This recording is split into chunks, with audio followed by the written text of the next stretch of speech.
আসসালামু আলাইকুম। ছাদ বাগানের আরেকটি আকর্ষণ হচ্ছে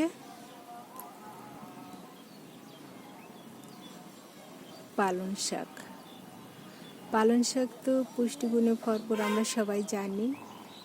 এ ধরনের টবে আমার বাবলি লাগিয়েছেন এবং এই শাকটা খেতে খুবই সুস্বাদু হয়। আমার বাবলি আমাদের জন্য একদিন এই পালং শাক, ধনেপাতা, পেঁয়াজ কলি দিয়ে